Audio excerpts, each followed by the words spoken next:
Dejando esas consideraciones al margen, lo cierto es que la posición aristotélica, o en este caso el redescubrimiento de Aristóteles, es el que permite la gran síntesis escolástica de Santo Tomás de Aquino, que es el gran hito de la filosofía cristiana medieval, ¿no? Pues en el siglo XIII, el Aquinate, Santo Tomás de Aquino, pues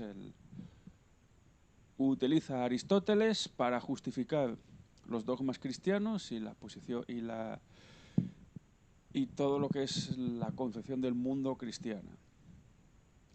Sin embargo, antes de profundizar en lo que es la idea, o mejor dicho, el aristotelismo de Santo Tomás, que luego se convertirá en tomismo, ¿no? Pues en verdadera referencia de la doctrina cristiana católica, pues habría que señalar que, bueno, que el problema fundamental, aparte del problema de la creación del mundo, ¿no? Pues se supone el gran cambio en la visión del mundo cristiana respecto al mundo antiguo, pues es el problema de los universales, o la denominada controversia de los universales dentro de la filosofía escolástica.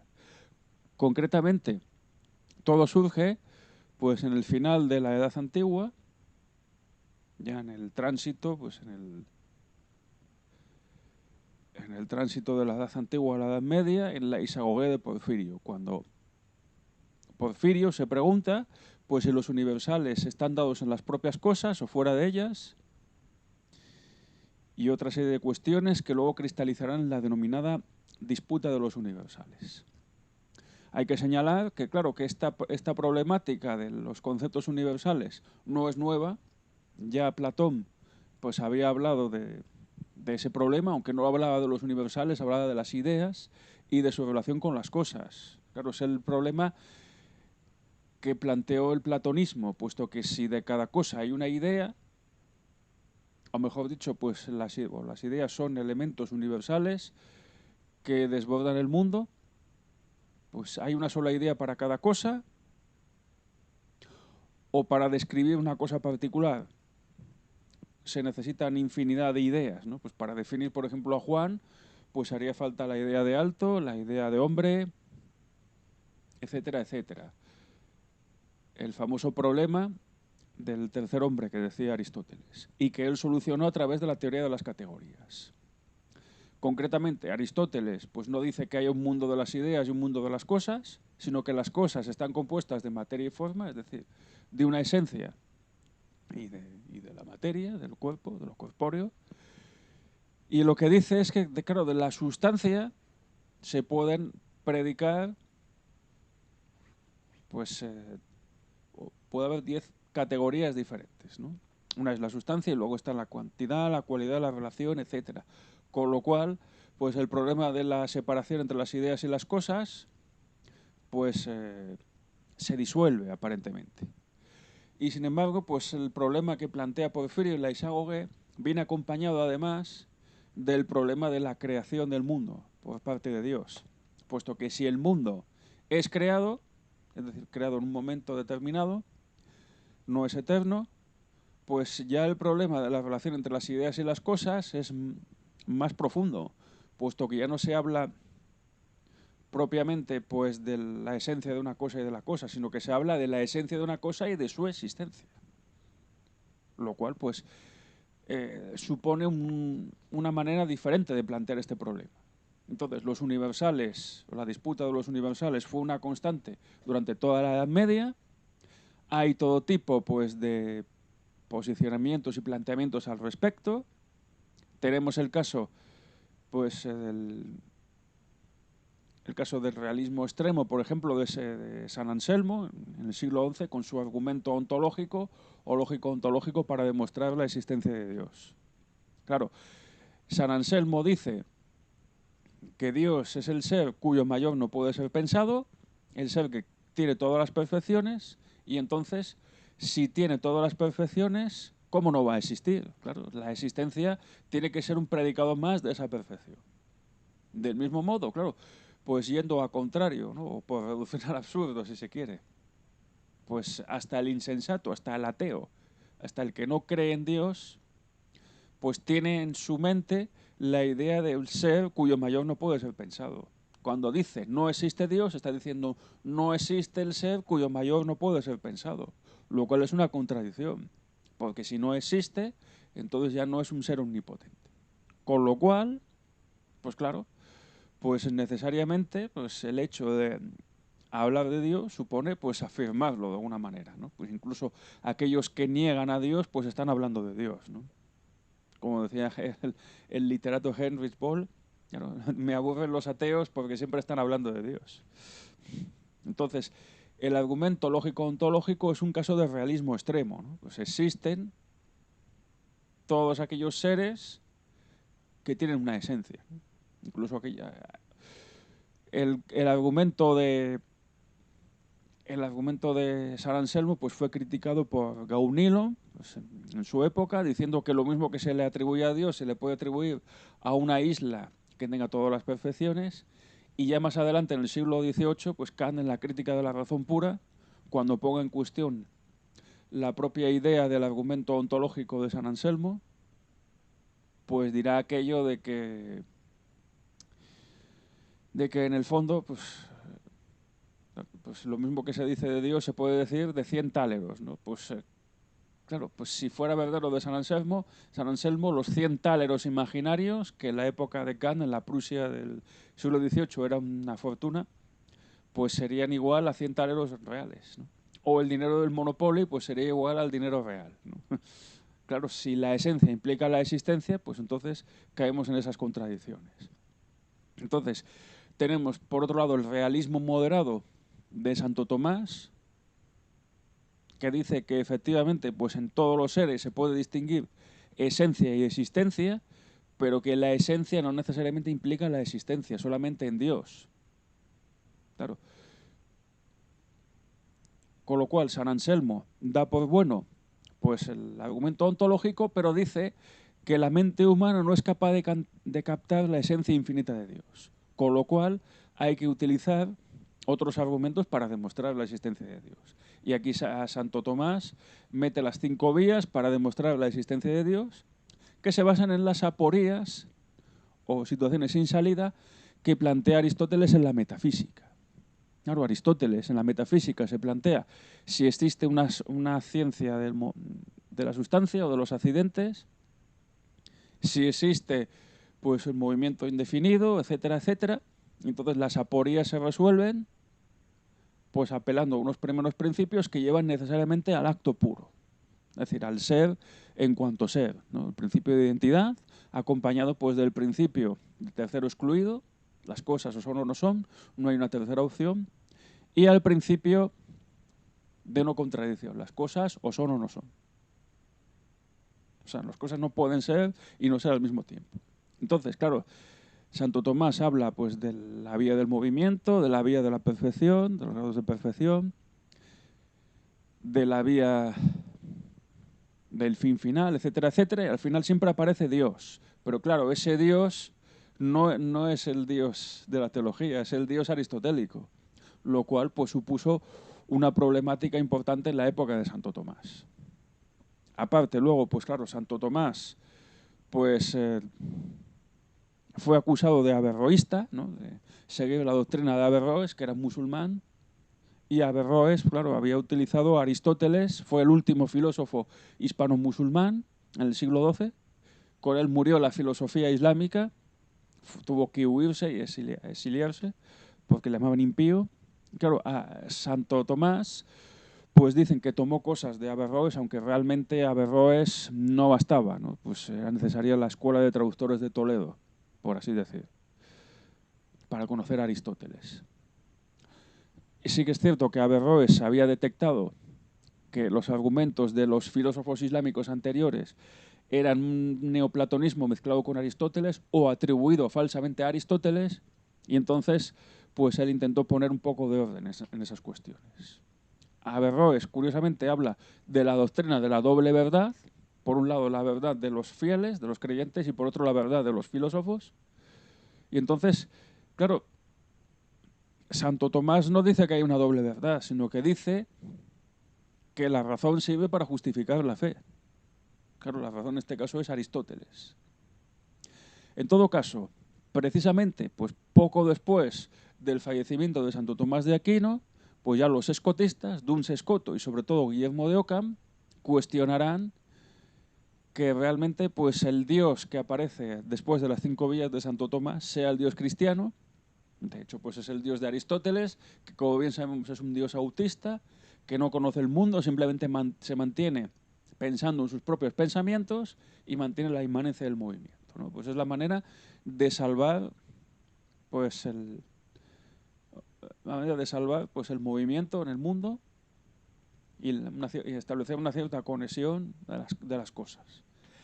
Entonces, como decimos, pues los escotistas, los nominalistas, que es otra postura frente al realismo en el problema de los universales, dicen que en realidad pues no hay, pues no existen los conceptos universales previos a la constitución de las cosas, ¿no? Para Santo Tomás, los universales, como buen realista, son ante ren, es decir, antes de las cosas. Para un nominalista, pues estarían después de las cosas. Incluso, bueno, el nominalismo radical, por ejemplo, el de Roscelino, pues diría que en el fondo pues no existe el color, sino las cosas coloreadas. Claro.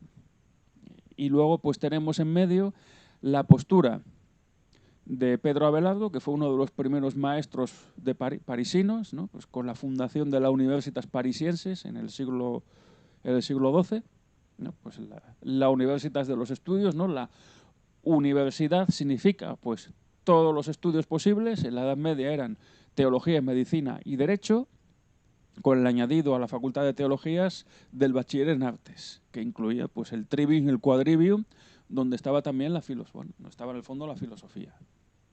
Y entonces Abelardo dice que los universales no son ni un flatus vocis, ni la cosa, o sea, no son ni vox, ni res, sino que son un sermo, son una predicación de algo que está ahí, ¿no? De una cosa. Es decir, los universales están en re, en las cosas. Los nominalistas dicen que son post-ren, posteriores a las cosas, y entonces, claro, para los nominalistas, Dios no creó el mundo precisamente porque tuviera ya los universales en su mente, ya no estuvieran en su mente, sino que lo creó en un acto de voluntad. Por lo tanto, pues la fe no puede justificarse racionalmente, entonces toda la idea aristotélica de la sustancia también se viene abajo. Para los nominalistas, pues la física de Aristóteles no es válida, la física cualitativa, y de hecho, pues claro, fue a raíz del nominalismo cuando se empezó a trabajar la física, una física diferente, que no es una física científica todavía, pero que introduce algunos elementos previos, ¿no? Precursores de la mecánica de Newton. Por ejemplo, pues la teoría del ímpetus, ¿no? Pues de Ockham y de Juan Buridan, por ejemplo. Entonces hay una separación entre razón y fe. Los nominalistas son voluntaristas. Dios creó el mundo, podría haber sido de otra manera y puede destruirlo cuando quiera. Para los realistas, pues Dios crea según el modelo de los universales, entonces el mundo es como es. No hay otra forma, no hay otra posibilidad.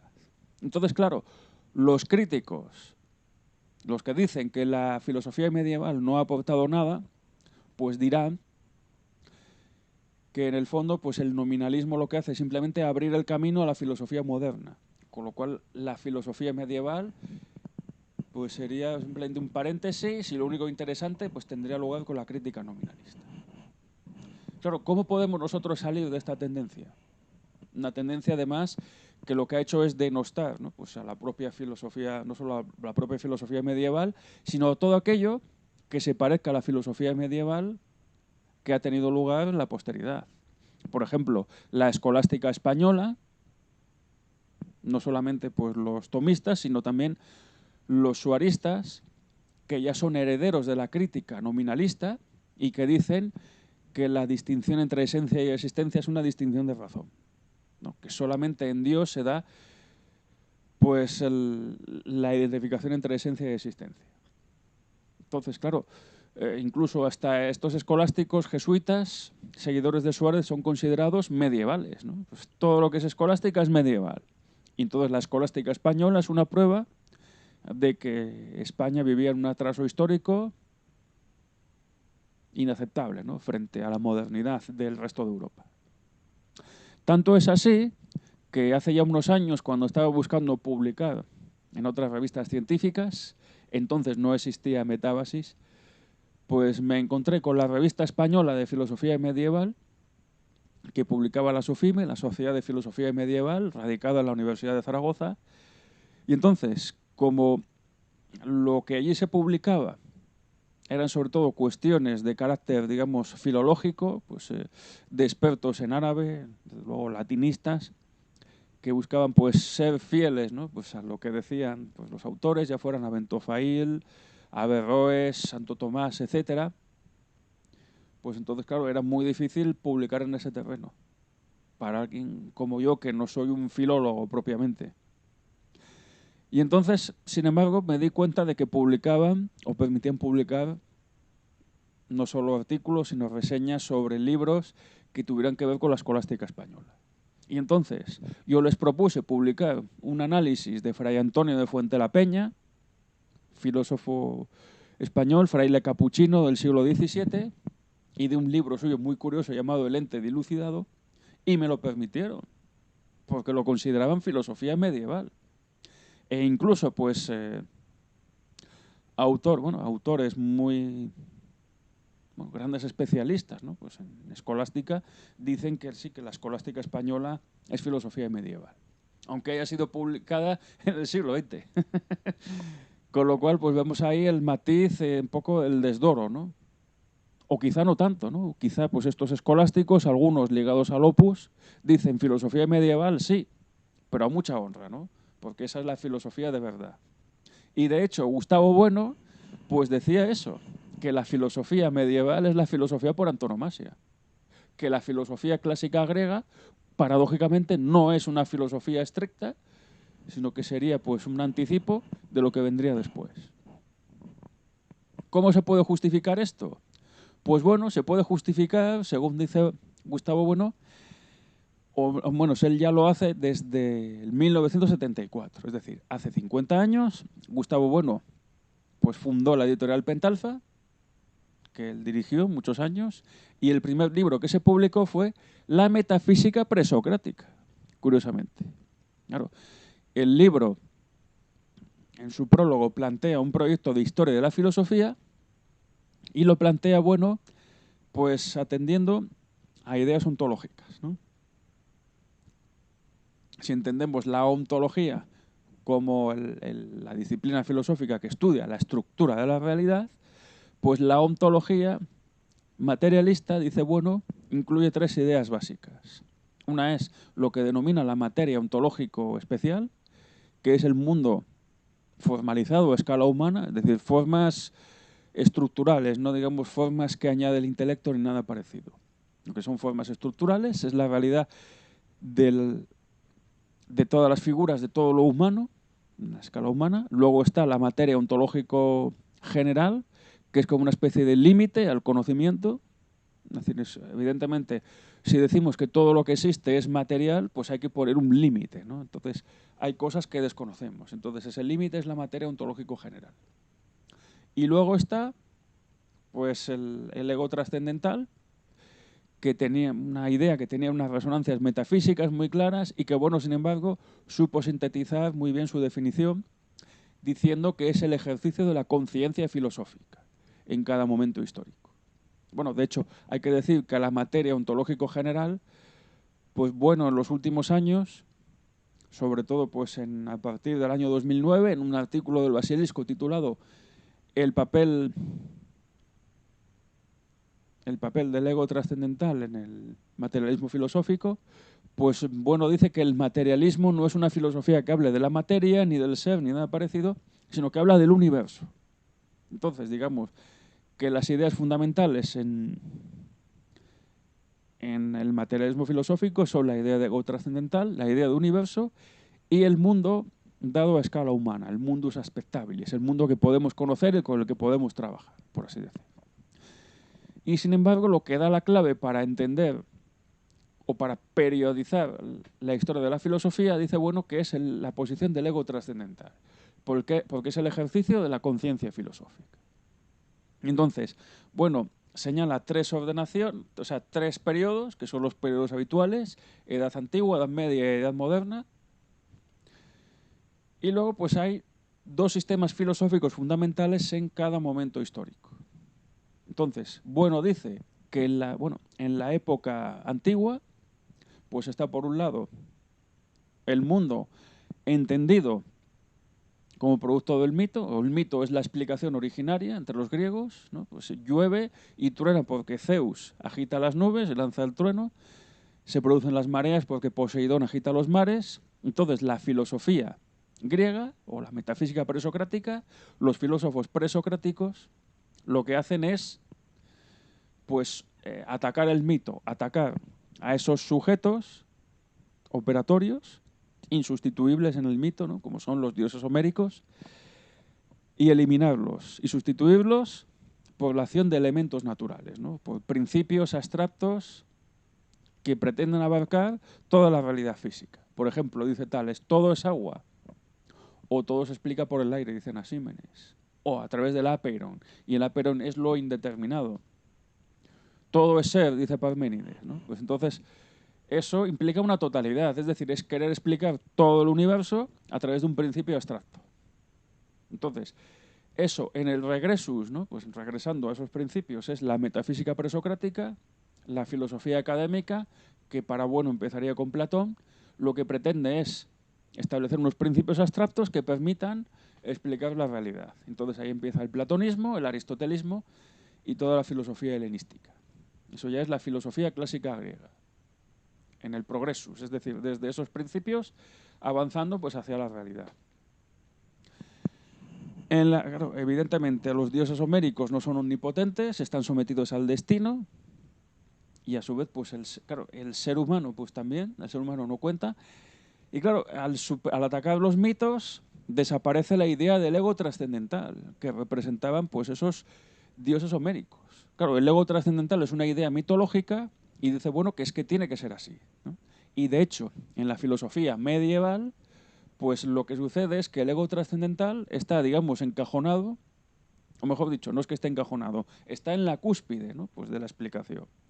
Tenemos el mundo creado, luego está el ser común, que representa el entendimiento agente, claro, que es el entendimiento agente, según Aristóteles, es aquello que pone en marcha el entendimiento paciente, nuestro entendimiento particular, y luego está Dios como creador del mundo. Pero claro, es un Dios que creó el mundo porque lo dicen las Sagradas Escrituras. Otra vez tenemos ahí la mitología. Evidentemente, la idea de ego trascendental, primero se la criticó por metafísica, eso no era así, y luego por decir que era mitológica. Y bueno, decía, pues claro que es mitológica. Habrá cosas, y hay cosas peores, ¿no? Como veremos. Entonces, el mundo está sometido a Dios, Dios puede, en un acto de su voluntad, igual que lo creó, destruirlo. Y claro, está el entendimiento agente entre el mundo de las criaturas y Dios. El entendimiento agente es entendido de diversas maneras según las tradiciones. Por ejemplo, pues para los cristianos, para Santo Tomás, el entendimiento agente es algo que se distribuye entre los distintos sujetos. En cambio, para el musulmán, para el mundo musulmán, para Averroes, el entendimiento agente es algo que se forma pues por la unión de todos los entendimientos. Es decir, se anula realmente la propia voluntad del individuo, ¿no? Pues para el Islam no es el individuo el que hace cosas, sino que es Alá a través del individuo. Lo cual explica, por ejemplo, pues fenómenos tales como la inmolación, ¿no? Pues los yihadistas que se suicidan, que se inmolan, lo que están haciendo es obedecer a Alá, es decir, Alá habla a través de ellos. Y cuando pues Mahoma escribió el Corán, pues no era Mahoma escribiendo, sino que era Alá escribiendo a través de Mahoma. Bueno, recitando, porque Corán en árabe significa recitación. Entonces, pues bueno, la polémica del entendimiento agente después se mantendrá. De hecho, pues todavía los musulmanes siguen presos de la idea del entendimiento agente universal. Y entonces, bueno, tenemos ahí esa ordenación en la que, en la Edad Media, pues Dios está en la cúspide, que es el ego trascendental. Claro, la filosofía medieval no es la crítica al mito, sino es explicar el mito o el relato cristiano, ¿no? Explicar por qué Dios creó los cielos y la tierra. Después, esa postura será sometida a crítica en la Edad Moderna, pues cuando Dios pase de ser aquello de lo que se habla a ser el lugar desde el que se habla, que es lo que Bono denomina inversión teológica. Es decir, es poner al ser humano en el centro. Aunque realmente ya el ser humano estaba en el centro en la creación, ¿no? Pues porque la Biblia dice que el ser humano es la cúspide de la creación. Pero bueno, no vamos a hablar ahora de la Edad Moderna. En la filosofía escolástica, o mejor dicho, en la Edad Media, hay dos tendencias. La tendencia que dice que creo para entender, es decir, que lo que busca es llegar a Dios, y luego está la otra posición que dice que entiendo para creer. Por ejemplo, San Anselmo, cuando demuestra la existencia de Dios con el argumento ontológico, invoca a Dios. Es decir, voy a demostrar que existes, oh Señor, dice en el proslogio. Entonces, eso es la teología escolástica. Pero claro, cuando Santo Tomás intenta explicar el mundo a través de la filosofía aristotélica, eso es filosofía escolástica. Entonces son dos visiones. Una es la del regresus hacia Dios, pero claro, la cuestión es poder explicar desde Dios el mundo. Claro. Entonces tenemos ahí dos vías, ¿no? También en la vía, o en la época moderna, en la Edad Moderna, tenemos la metafísica racionalista y luego tenemos pues la filosofía materialista. Pero bueno, eso ya vendría más adelante. O sea, tenemos dos posibilidades, la teología escolástica y la filosofía escolástica, y entonces, claro, cuando se dice o se desprecia pues que la filosofía escolástica sea verdadera filosofía, Feuerbach, por ejemplo, pues un discípulo de Hegel, ¿no? Alguien que tomó clases de Hegel, como fue Feuerbach, o bueno, por lo menos estuvo en Berlín, pues dice que filosofía medieval es un oxímoron, ¿no? Que en la Edad Media no hay filosofía. Sin embargo, pues bueno, dice todo lo contrario, que es que la filosofía medieval es la verdadera filosofía. ¿Por qué? Pues porque tiene la idea de ego trascendental, frente pues a la filosofía griega, que no la tiene. Y la filosofía moderna será verdadera filosofía en tanto tenga en cuenta precisamente la idea de ego trascendental de la filosofía escolástica medieval. Medieval y posterior, ¿no? Puesto que precisamente las ideas medievales serán heredadas por la modernidad.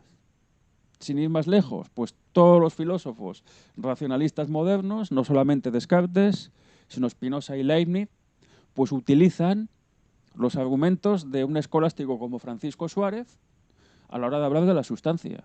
Claro, la sustancia en Suárez no es simplemente la sustancia aristotélica. La sustancia con sus modos y atributos que utilizan Descartes y Spinoza, pues es la sustancia de los escolásticos. E incluso Leibniz, cuando introduce el principio de razón suficiente, está trabajando la distinción entre esencia y existencia de la escolástica. Claro, es que cuando dice Leibniz que la existencia es razón suficiente para hablar de la esencia de las cosas, pues está introduciendo ahí el problema de los universales. Distinción esencia y existencia. Y cuando dice que en Dios, claro, el principio de razón suficiente se convierte en su demostración efectiva, puesto que en Dios, como tiene todas las perfecciones, si es posible, existe, pues claro, el principio de razón suficiente es, en el fondo, pues la idea del argumento ontológico, ¿no? En el fondo, ¿no? Esencia y existencia, pues se plasma en la razón suficiente. A su vez, bueno, claro, también, pues el problema que plantea, pues el problema que se plantea, pues como decíamos, Scoto Eriúgena, que luego pues señala Spinoza de la naturaleza creada, increada y creadora, etcétera, pues como natura naturans y natura naturata, e incluso más allá, pues bueno, toda la discusión pues acerca de que tuvo lugar en las primeras décadas del descubrimiento y conquista de América en España, sobre si era lícito que los españoles pues estuvieran en América, pues tienen una resonancia escolástica medieval. Y no es porque sea una cosa atrasada, sino todo lo contrario, puesto que los protestantes no van a utilizar argumentos modernos, van a utilizar los mismos argumentos que utilizaban otros medievales.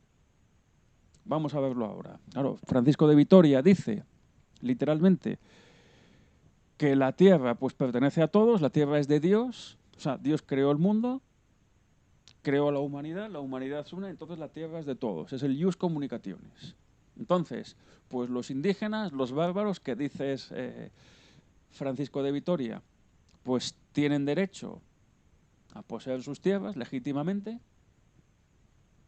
Y entonces, claro, este derecho, pues viene respetado en tanto que se respete el ius communicationis, es decir, los españoles tienen derecho a comerciar, también a extraer el petróleo, puesto que si la tierra es de todos, el hecho de ser soberano de un territorio no te convierte en el poseedor absoluto de todo lo que hay ahí.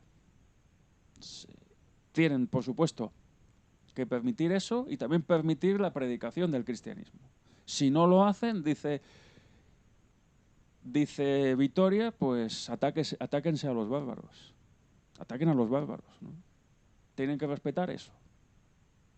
Pero mientras los respeten, son legítimos poseedores. Claro, luego hay un título que dice Vitoria, que es el título de civilización del derecho de los cristianos a enseñar no solamente la religión verdadera, sino a inculcársela pues por la fuerza, incluso, si es necesario, a dominarles, ¿no? Que es el derecho del dominador sobre el dominado. Para Vitoria ese es un título probable, para Juan Ginés de Sepúlveda era un título cierto. A partir de ahí pues le llovieron críticas de todo tipo y censuras. De hecho, pues su Demócrates Salter no fue publicado hasta el siglo XIX, si no me equivoco, porque la censura que empezó con Bartolomé de las Casas y siguió posteriormente no se lo permitió, ¿no? Pues claro, pues de esto no suelen hablar pues los que difunden la leyenda negra, ¿no? Pues no hablan de esta censura, que sí fue realmente grave, aunque lo que sí es verdad es que Sepúlveda influyó mucho más de lo que parece, a pesar de que fue censurado. Pues bueno, pues frente a esta idea tomista, escolástica, pues autores nominalistas como Egidio Romano, en el siglo XIV, pues dice que claro, que solamente son legítimos poseedores los cristianos. Pero claro, esta idea no se la inventó Egidio Romano. Esta idea se la copió Averroes. Y Averroes, en un libro, digamos, de filosofía del derecho que llama El Bidaya, tiene un capítulo titulado El libro del yihad, ¿no? Frente a aquellos negacionistas que dicen que el yihad no es una guerra santa, pues Averroes dice que el yihad es la guerra santa. Y es el quinto pilar del Islam, ¿no?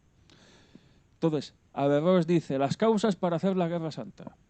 Pues dice, bueno, primero, si te acercas a los infieles y aceptan la autoridad de los musulmanes, simplemente aléjate, que es lo que pasó en Al-Ándalus. Claro, el problema que se plantea con la llegada de unos pocos musulmanes que cómo podrían haber dominado a una mayoría de cristianos.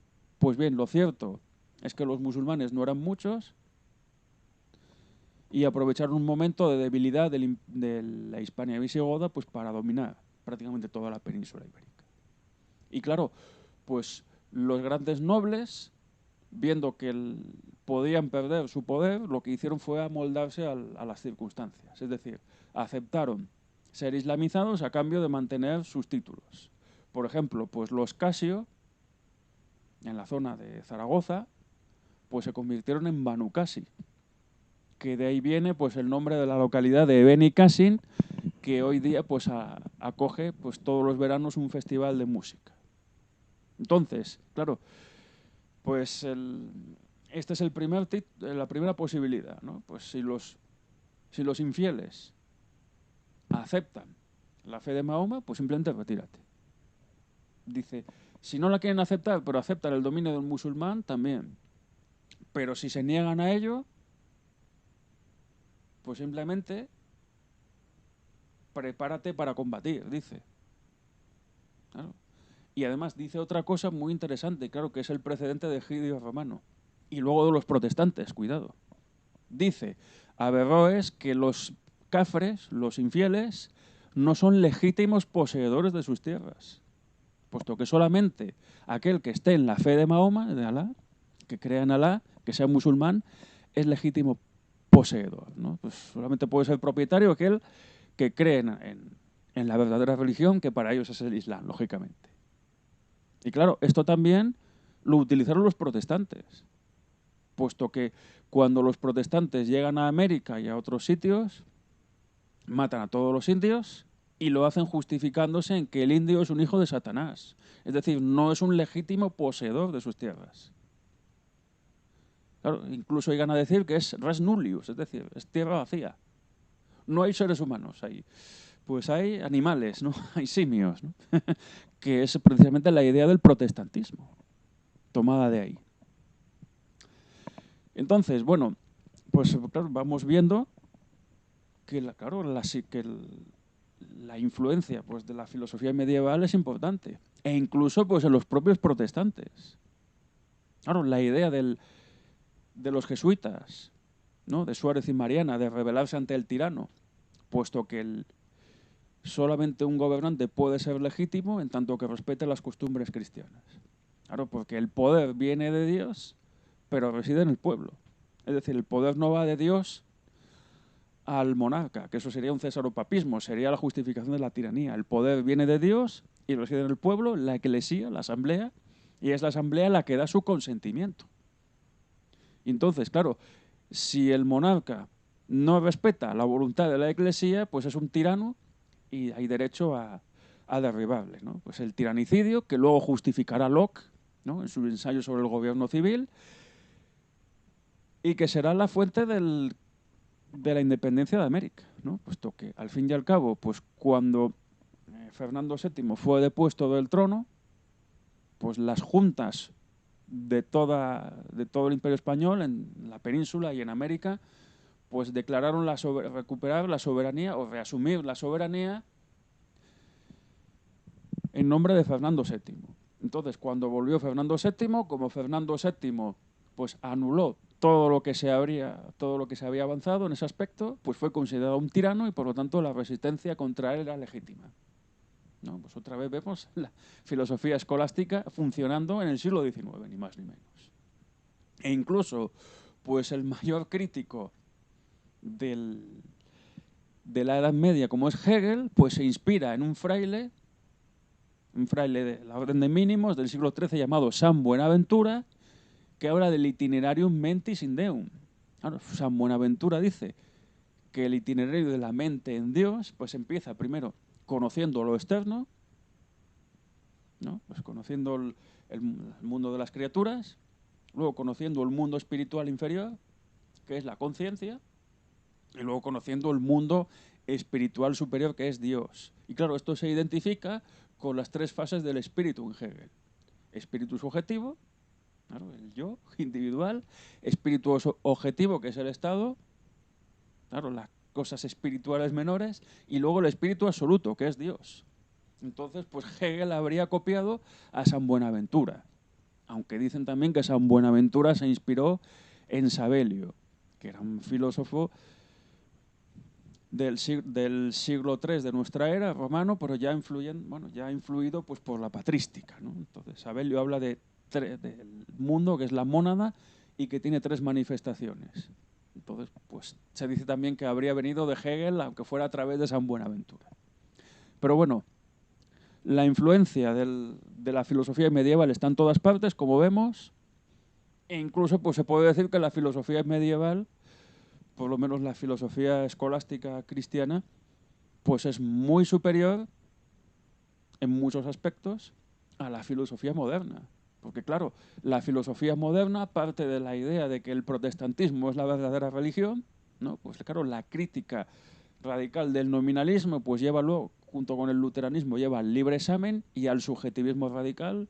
Uno puede ser lo que quiera o lo que le dé la gana, ¿no? Pues es el subjetivismo que vemos ahora, pues sobre todo en eso que se llama ideología woke, ¿no? De que tú puedes ser lo que quieras, incluso puedes cambiar de género, ¿no? Los hombres pueden ser mujeres y las mujeres hombres, pero las mujeres hombres. Pero claro, eso es un delirio, eso es puro irracionalismo. Pues bueno, la filosofía cristiana, pues tanto la medieval pues como la moderna, pues la escolástica española, pues mantiene las cosas en su quicio. ¿No? Pues frente a ese subjetivismo desbocado, pues mantiene un quicio de racionalidad. No habla de un libre examen, desde luego, no vale todo. Bueno, no todo es según la conciencia del sujeto, pero claro, si todo depende de la interpretación de cada cual, pues llegamos al irracionalismo. Y ese es uno de los grandes problemas del mundo actual, ¿no? Pues cómo está todo impregnado de irracionalismo, de subjetivismo. Pero más aún, claro, si analizamos nuestro mundo moderno, nos encontraremos con que hoy día, pues sobre todo en Europa, en algunos países de Europa, pues se ha abierto la puerta pues a los creyentes en una fe que surgió en la Edad Media, como es el Islam. Y claro, el Islam frente al cristianismo, que dice que, por lo menos el cristianismo católico, que dice que Iglesia y Estado son ámbitos separados, pues claro, para el Islam todo es religioso. El líder político es líder religioso y no existe el laicismo, como lo entendemos nosotros aquí. No existe esa idea de que la religión puede ser algo personal siempre que no intervenga en el Estado. Para el Islam, la religión es algo, no solamente es algo público, sino que realmente pues, tiene que imbuir toda la sociedad. Es decir, toda la sociedad tiene que hacerse musulmana. Entonces, los musulmanes que han llegado a países como Francia, Alemania y otros, incluso los países nórdicos, pues ejercen de musulmanes, es decir, no se vuelven laicos. Claro, porque precisamente el laicismo pues es una verdadera estupidez. Pensar que la religión es algo privado es una soberana estupidez, nunca ha sido algo privado. Precisamente en esos países que se instauró el laicismo, lo que se hizo fue eliminar la influencia de la religión, puesto que la religión, por lo menos la religión terciaria, cristiana, católica, pues tenía un gran peso. Entonces lo que se hizo fue quitarle el peso. ¿Pero qué se ha hecho después? Pues permitir que entre el Islam. El Islam, desde luego, no solamente no es laico, sino que además cree pues que vivimos en un eterno presente, ¿no? Pues que el mundo no avanza y no debe avanzar, por lo tanto no existe la idea de la crítica a la propia religión. El Corán es intocable. No existe ese sentido del laicismo, desde luego. Entonces, el musulmán pues sigue creyendo en lo que decía Averroes de la yihad. La yihad se hará pues por la vía que sea, por vía violenta, por vía pacífica, pero se acabará haciendo. Y de hecho, pues los creyentes en la fe de Mahoma son los verdaderos poseedores de ahí donde van. Y los cafres, nosotros, pues somos invasores, no tenemos un título lícito para decirles a ellos lo que tienen que hacer y tenemos que aceptar pues que poco a poco Europa se convierta en Eurabia, ¿no? Pues como dijo Oriana Fallaci poco antes de fallecer. Entonces, bueno, vemos que la influencia de la filosofía medieval por todas las vías es constante. De hecho, pues como dijimos, Gustavo Bueno afirma que la verdadera filosofía es la filosofía medieval porque introduce como fundamental e insustituible la idea de ego trascendental, aunque sea bajo la forma del Dios creador.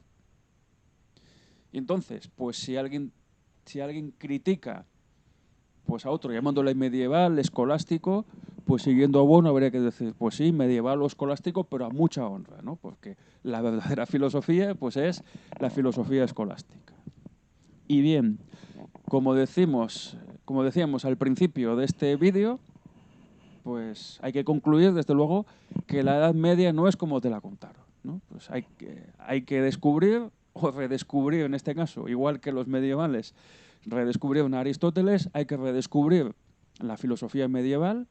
La filosofía medieval está en la base de toda la filosofía moderna, tanto para lo bueno como para lo malo, por supuesto.